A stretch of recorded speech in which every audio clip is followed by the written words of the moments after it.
નમસ્કાર ખેડૂત મિત્રો, આપણી ચેનલમાં તમારું સ્વાગત છે। ખેડૂત મિત્રો, આજે આપણે આ દવાનો છંટકાવ કરી રહ્યા છીએ। 30 દિવસનું જીરું થાય ત્યારે આપણે કઈ દવાનો છંટકાવ કરવો જોઈએ? તો ખેડૂત મિત્રો, આપણી પાસે એક આ છે ઇન્ડોફિલનો ડાયથન છે, તેને આપણે દવાની અંદર છંટકાવ કરવાનો છે। આપણી પાસે 3 દવાનો છંટકાવ કરવાનો છે અને કઈ કઈ દવા છે તે આપણે જાણીએ આજે। તો મિત્રો, આટલી તમારે 2 વખત નાખવાની હોય છે ઇન્ડોફિલનો ડાયથન એક પપની અંદર। અને બીજી દવા છે મિત્રો આપણી પાસે આ મેટાલિક્સિન, તે આપણે 2 ચમચી નાખવાની હોય છે મિત્રો। આ તમે જોઈ શકો છો, આનો આપણે એક વિડીયો પણ બનાવેલો છે। અને ત્રીજી છે મિત્રો micro nutrient build, માઇક્રોનું nutrient build છે મિત્રો, આ તમે જોઈ શકો છો। આપણે આ પણ 2 ચમચી નાખવાની હોય છે। અને આપણે 30 દિવસનું જીરું ઉગ્યા પછીનું 30 દિવસનું જીરું થાય ત્યારે ખેડૂત મિત્રો આ દવાનો છંટકાવ તમારે કરવો જોઈએ। તમે આ જોઈ શકો છો, આટલી 2 ચમચી નાખી દેવાની એક પપની અંદર।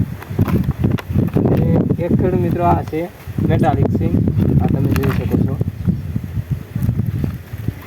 અને આ પણ તમારે 2 ચમચી નાખવાની હોય છે મિત્રો।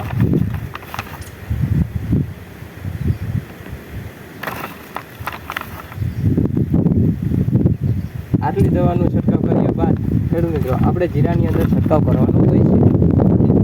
અને તમારે ખેડૂત મિત્રો મોનોકોટો નાખવો હોય તો પણ ચાલે, આની અંદર મિક્સમાં તમારે ભેગો મોનોકોટો આપવું હોય, આ તમે જોઈ શકો છો। તો આનાથી તમારી જીરાની અંદર જો જીવાતો હોય, ઈવડ્યો હોય તો એનો નાશ પામે છે અને જીરાની અંદર કુણેપું પણ આવે છે મિત્રો।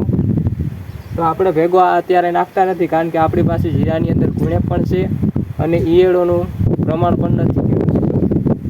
પછી આપણે આ દવાનો કોપ આપણે હવે ભરી લઈએ અને પછી આપણે દવાનો છંટકાવ કરવા જઈએ ખેડૂત મિત્રો।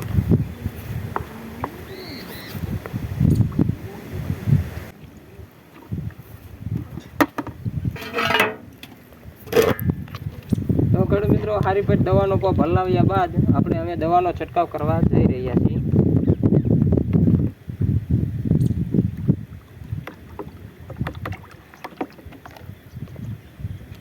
તો આ 3 દવાનો છંટકાવ તમારે કરવો જોઈએ, તો તમારા જીરાની અંદર સુકારો ના આવે।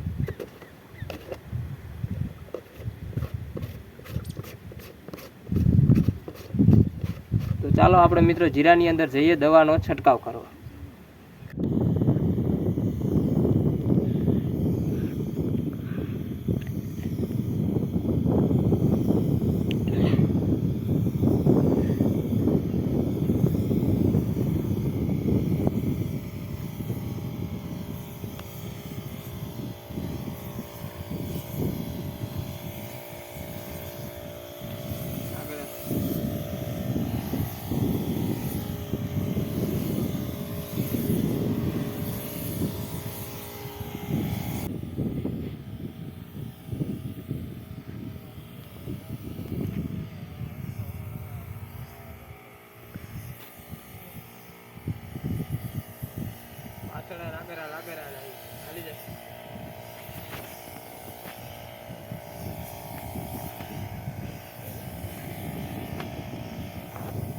તો મિત્રો આપણે આમાં દવાનો છંટકાવ કરી રહ્યા છીએ, તમે જોઈ શકો છો। અને ફૂલ ઘાટી દવા છાંટવાની હોય છે આની અંદર, તો તમારે સુકારો હશે તો અટકી જશે, બરોબર છે।